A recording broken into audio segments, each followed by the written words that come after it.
اللہ نے ایوب علیہ السلام کا تذکرہ کیا، وَأَيُّوبَ إِذْ نَادَى رَبَّهُ أَنِّي مَسَّنِيَ الضُّرُّ۔ حضرت ایوب علیہ السلام بہت طویل عرصے بیمار رہے ہیں، بہت شدید تکلیف میں۔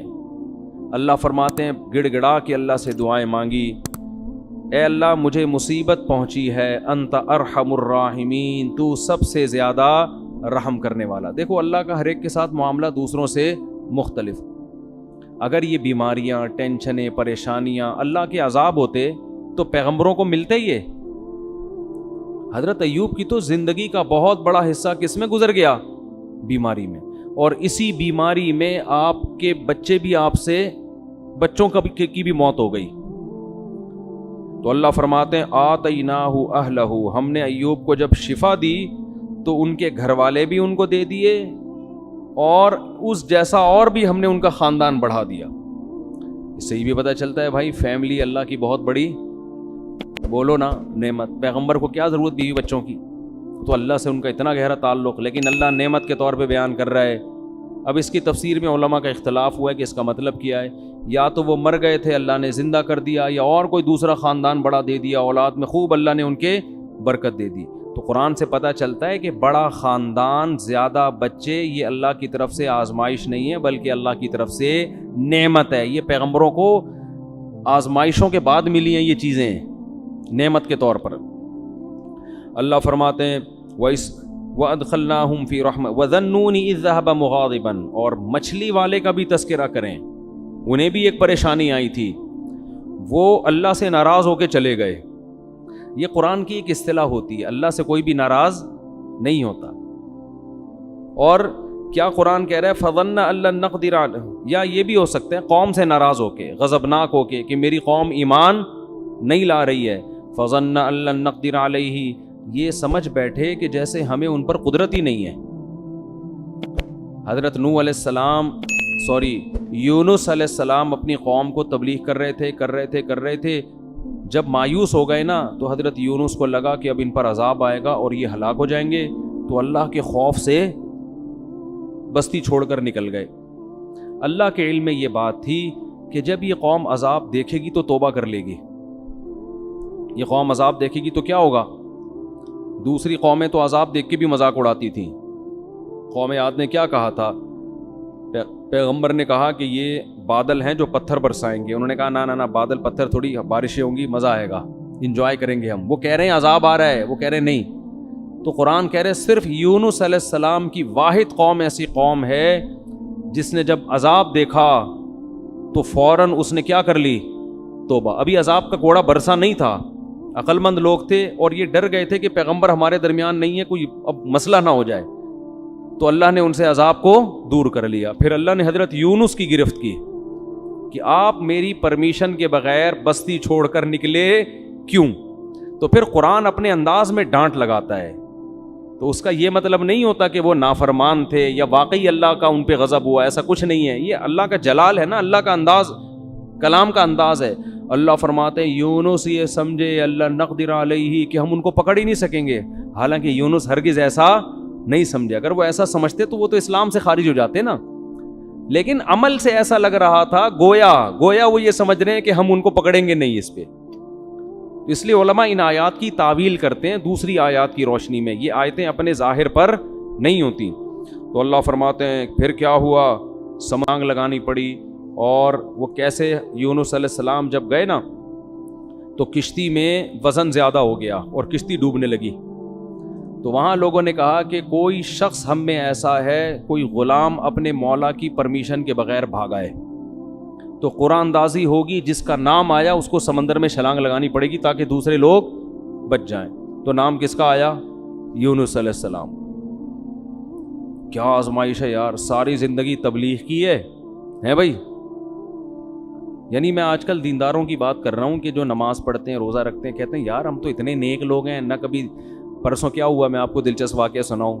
میں کسی کام سے صدر کی طرف رات کو جا رہا ہوں 2 بجے، راستے میں ہوٹل میں ہم نے کہا کہ چلو کھانا کھاتے ہیں، بھوک بہت سخت لگ رہی تھی، کھانا نہیں کھایا ہوا تھا۔ تو ہوٹل میں جب میں بیٹھا تو ایک صاحب آئے، گھنٹہ انتظار کیا نا میرا انہوں نے کہ یار اب کھانا کھاؤ تو میں نے آپ سے ایک سوال پوچھنا، اور بڑی عقیدت میں میں نے کہا چلو بیچارے اتنی دیر سے بیٹھے ہوئے ہیں, کھانا ہم نے تسلی سے کھایا, آ کے مجھ سے ملے, السلام علیکم. وعلیکم السلام, خیریت سے ہیں جی؟ الحمدللہ. بڑی خوشی ہوئی. میں نے کہا ماشاء اللہ. کہتے ہیں ایک سوال پوچھنا ہے آپ سے, یہ کوئی غیبت کی بات نہیں ہے, نہ کوئی اس میں ٹینشن کی بات ہے. مجھے کہنے لگے کہ میں ساری زندگی ایمانداری سے میں نے ملازمت کی ہے, کبھی کسی کا 1 روپیہ نہیں دبایا, لیکن میرے پاس اتنی غربت ہے کہ میرے پاس گھر جانے کا کرایہ بھی نہیں ہے. تو یہ ایماندار لوگوں کے ساتھ ایسا کیوں ہوتا ہے؟ اور مجھے اس سوال کا صحیح جواب چاہیے. میں نے کہا بھائی بعض دفعہ ہوتا ہے, اللہ کی طرف سے آزمائش ہوتی ہے, عموماً تو ایسا نہیں ہوتا, ایماندار لوگوں کے مال میں اللہ برکت دیتا ہے, لیکن کبھی کبھار اللہ کی طرف سے آزمائش بھی آتی ہے اور بے ایمان لوگ ترقی بھی کر جاتے ہیں. پھر میں نے مثال دی سابق صدر کی. میں نے کہا ایمانداری کا عالمی ریکارڈ قائم کیا ہے, مگر آپ دیکھو پیسہ ہے کہ آیا ہی چلا جا رہا ہے. آئے پوری اسٹیل میں 1 چمچ اسٹیل کا کھا سکتے ہیں آپ؟ ہیں بھائی, 1 چمچ ہم اسٹیل کا چبا نہیں سکتے, اور بعض لوگ پوری اسٹیل ملیں کھا گئے ہیں. تو میں نے کہا دیکھو یہ تو اللہ کی طرف سے. مجھے کہتے ہیں جواب درست نہیں ہے. کہتے ہیں آپ کے جواب سے میں بالکل بھی مطمئن نہیں ہوا. پھر میں نے یہ بات ان کو سمجھائی. کہہ رہے ہیں آپ کے جواب سے میں بالکل مطمئن نہیں ہوا, السلام علیکم, آپ جا سکتے ہیں.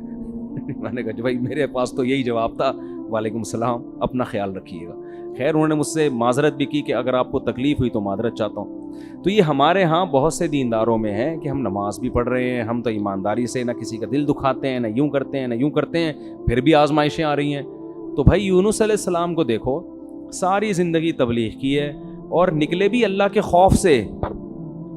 یعنی اس لیے نہیں کہ تبلیغ چھوڑ کے معاذ اللہ بھاگ رہے ہوں, بھائی اللہ کا عذاب نہ آ جائے. تو اللہ کا عذاب تو ایسی چیز ہے کہ اس سے تو بھاگنا ہی چاہیے. لیکن نتیجہ کیا نکل رہا ہے؟ نام کس کا آ رہا ہے قرآن اندازی میں؟ حضرت یونس کو تو سوچنا چاہیے تھا کہ اللہ جب میں تیری ساری زندگی میں نے تبلیغ کی ہے اور اب عذاب آ رہا ہے تو میں بھاگ رہا ہوں, تو کنوینس کا انتظام کس کے ذمہ ہے بھائی؟ اے اللہ کم از کم بائی روڈ کا انتظام کر دے, یا بائی ایئر کا انتظام کر دے, یا شپ کا کوئی انتظام کر دے. یہ انتظام تو تیرے ذمہ. اپنے کرایہ خرچ کر کے میں کشتی میں بیٹھ رہا ہوں اور وہ کشتی کیا ہو رہی ہے؟ ڈاماڈول ہو رہی ہے. تو اس وقت ان کو خیال آیا ہوگا کہ کشتی میں ڈوبنے کا خطرہ ہے, کوئی بات نہیں, دوسرا کوئی بندہ یہاں سے اترے گا, ہم تو بچیں گے, کیونکہ ہم تو اللہ کے پیغمبر اور بہت نیک. عجیب بات, کسی کا نام نہیں آ رہا. نام بھی کس کا آیا ہے؟ یونس. تو اب جب نام آیا تو بھی اللہ سے شکایت نہیں کہ یہ کیا ہو رہا ہے میرے ساتھ. کنوینس کا اللہ نے کوئی انتظام بھی نہیں کیا پراپر ہے بھائی, اور ایسی کشتی میں بٹھوا دیا جو اب کیا کر رہی ہے؟ ڈوب رہی ہے. اور اللہ نے تو مجھ سے بڑے بڑے وعدے کیے تھے, اور اب اتنے درجنوں لوگوں میں نام کس کا آ رہا ہے؟ میرا. کچھ بھی نہیں ہے. چلو سمندر میں چھلانگ لگائیں گے, کوئی پھٹا وٹا مل جاتا ہے, کہیں تیر کے آدمی چلا جاتا ہے, کچھ نہ کچھ دیر تو زندہ رہتا ہے نا. ادھر سمندر میں چھلانگ لگائی اور مچھلی منہ کھول کے کھڑی ہوئی ہے, لے بھائی مچھلی کے پیٹ میں. لیکن ایک حرف شکایت کا نہیں آ رہا. قرآن ہمیں یہ سب کیوں بتاتا ہے؟ اللہ سے اچھا گمان رکھو, ہر غلطی اپنے کھاتے میں ڈالو. ہر غلطی نہیں بھی ہو تو بولو میں غلط ہوں. ہر غلطی کس کے کھاتے میں؟ بھائی میں ہی غلط ہوں. مجھے یاد ایک دفعہ ہم جب چھوٹے بچے تھے نا, اس وقت تبلیغ والوں میں بڑا جوش ہوتا تھا, اب بھی ہے لیکن وہ والا جوش رہا نہیں ہے. وہ بڑا جوش ہوتا تھا بھائی. وہ جب 3 دن کی جماعت آتی تھی نا, پورے محلے کو ہلا کے جاتی تھی. وہ ہر ایک کو لے کے, کوئی گٹر کے ڈھکن پہ بیٹھے ہوئے اس کو سمجھا رہے ہیں, ادھر لے آ کے چائے پلا رہے ہیں. بڑا اب بھی ہے, لیکن ظاہر ہے جو چیز شروع میں ہوتی ہے اس میں جوش زیادہ ہوتا ہے. تو وہ بہت محنت تھی. تو کیا کہہ رہا تھا میں؟ نہیں, مچھلی کی بات. ہاں, تو مجھے یاد ہے ان میں ایک ساتھی تھے, انہوں نے جماعت میں بہت وقت لگایا ہوا تھا, سال لگے ہوئے تھے ان کے, اندرون ملک بیرون ملک, بڑے محنتی اور بڑے متحرک. تو ایک دن وہ بس میں میرے ساتھ بیٹھ گئے, ہم سفر کرنے لگے. تو میں نے ان سے بات کی, میں نے کہا اللہ نے آپ سے بڑا کام لیا ہے, بہت کام لیا ہے, بہت لوگوں کو اللہ نے آپ کے ذریعے ہدایت دی. تو مجھے کہتے ہیں بھائی میں تو کام بگاڑنے والے لوگوں میں سے ہوں. تبلیغ میں کچھ لوگ ایسے لگے ہوئے ہیں جو کام کیا کر رہے ہیں؟ بگاڑ رہے ہیں. تو میں بھی انہی نالائقوں میں سے ہوں.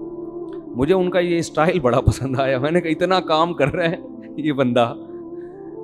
لیکن اگر ذرا سی کسی نے تعریف کر دی تو کیا کہہ رہے بھائی تبلیغ میں کچھ لوگ ایسے ہیں جو بیڑا غرق کر رہے ہیں تبلیغ کا, انہی بیڑا غرق کرنے والوں میں سے ایک میں بھی ہوں. اب کوئی بے وقوف ہوتا تو کہتے پھر نکل جاؤ تبلیغ سے, ٹھیک ہے نا. تو یہ تواضع ہے کہ بھئی ہم کیا کر رہے ہیں, ہم تو کام بگاڑنے والوں میں سے ہیں. تو اللہ کو یہی پسند ہے, دعوے اور بڑی بڑی باتیں نہیں کرنی چاہیے. تو یونس علیہ السلام کو جب مچھلی کے پیٹ میں گئے ہیں تو قرآن کہہ رہا ہے احساس ہو گیا یونس کو کہ غلطی کس کی ہے بھائی میری, کچھ غلطی ہوئی ہے, ورنہ اللہ غلط نہیں کر سکتا کسی کے ساتھ. فنادا فی الظلمات, قرآن کہہ رہا ہے اندھیروں میں پکارا. ایک تو مچھلی کے پیٹ کا اندھیرا, ایک سمندر کی تہ کا اندھیرا, اور ایک رات کا اندھیرا. یہ رات کو واقعہ ہوا ہے, کتنا خوف ہوگا. ابھی آپ کو سمجھ میں نہیں آ رہا, کبھی سمندر میں رات کو سفر کریں, پھر آپ کے اچھوں کو بھی سمجھ میں آئے گا کیا حالت ہوتی. فی الظلمات اللہ الہ الا انت, کہ اللہ تیرے سوا کوئی عبادت کے لائق نہیں. سبحانک, تو ہر عیب سے پاک ہے, تو ظلم نہیں کرتا. انی کنت من الظالمین, میں ہی ظالم ہوں. غلطی کس کی ہے, میری. قرآن کہہ رہے ہم نے مچھلی کو حکم دیا اگل دے بھائی کنارے پہ لے جا کے, بس یہی دکھانا تھا ہم نے. اور پھر اللہ نے کیا کیا, جب مچھلی نے کنارے پہ اگلائے تو سمندر کے کنارے پہ تو کچھ بھی نہیں ہوتا, وہاں اللہ نے اپنی قدرت سے فوراً درخت پیدا کر دیا, چھاؤں پیدا کر دی, اور پھر ان کو حکم دیا واپس جاؤ اپنی قوم کے پاس. ہم نے اس قوم سے عذاب کو ختم کر دیا ہے. تو یونس علیہ السلام کے ساتھ جو یہ معاملہ تھا, اس کو قرآن تو اس انداز سے بیان کر رہا ہے, لیکن جو اللہ کے کلام کے مزاج سے واقف ہے نا, ان کو پتہ ہے یہ اللہ کا انداز ہے بات کرنے کا. حقیقت میں یہ سزا نہیں تھی, بلکہ ان کے درجے کو اور زیادہ بلند کرنا, رہتی دنیا تک لوگوں کو بتانا کہ اللہ کے اپنے محبوب بندوں کے ساتھ معاملات کیا ہوتے ہیں. تو دیکھو ایک بات خوب یاد رکھو, ہم نے شریعت پہ چلنا ہے اور موت تک چلتے رہنا ہے. جو بھی ہو جائے, جیسا غلط ہو اچھا ہو, یہ ہمارا ہیڈک نہیں ہے, یہ مسئلہ اللہ کا ہے. سمجھتے ہو؟ اور آپ نے اپنے لحاظ سے شریعت کے حکم پر عمل کیا, بعد میں پتہ چلا حکم ایسے نہیں بلکہ ویسے ہے, ٹینشن لینے کی ضرورت نہیں ہے. بھائی ہم تو اسی کے مکلف ہیں. جیسے یونس علیہ السلام اس وقت یہ سمجھ رہے تھے کہ مجھے یہاں سے بھاگ جانا چاہیے, بھائی عذاب آئے گا تو میں بھی پس جاؤں گا, تو اپنے لحاظ سے بالکل ٹھیک کیا. اللہ نے سزا دی اور سمجھایا کہ بھاگنا نہیں چاہیے تھا. انہوں نے کہا اللہ میں توبہ کرتا ہوں. اب یہ نہیں کہ اسی غم کو لے کے بیٹھے رہے میں بھاگا کیوں تھا, کاش میں نہ جاتا, کاش میں یہ نہ ہوتا. نہ, یہ کاش واش کے لفظ نہیں. علماء کہتے ہیں اگر آپ سے غلطی بھی ہو جائے, جب توبہ کر لی نا, اس غلطی کو ہمیشہ سے اپنی ڈکشنری سے نکال دو. پھر یہ پاگلوں کی طرح سوچنا کاش یہ نہ کرتا, ہائے ہائے یہ نہ کرتا, یہ پاگل اور وہمی ہونے کی علامت. غلط ہو صحیح ہو, جو آپ کے سمجھ میں آ رہا تھا آپ نے اس وقت کیا. غزوہ احد میں دیکھو نا 70 حضرات شہید ہو گئے. تو یہ نہیں کہ صحابہ بیٹھ کے بار بار یہ سوچ کاش ہم مدینہ سے باہر نہ نکلتے, کاش مدینہ کے اندر رہتے, اس نے یہ بولا تھا, انہوں نے بولا تھا مدینہ سے باہر جاؤ, انہوں نے مروایا ہے, اس نے یوں کروایا ہے, یہ کروایا. قرآن کیا کہہ رہا ہے, فَإِذَا عَزَمْتَ فَتَوَكَّلْ عَلَى اللَّهِ. بھائی سوچ سمجھ کے ایک رائے قائم کی, اللہ پہ چھوڑ دو بس. اور دوبارہ بھی یہی ہوگا, مشورے اسی طرح سے ہوں گے. اور اگر مگر کا لفظ استعمال نہ کرو. کتنا صاف پابندی لگا دی نا, آگے بڑھو بس. تو اس میں نقصان ہو فائدہ ہو, کیونکہ اصل آخرت ہے, آخرت میں اللہ نوازے گا آپ کو.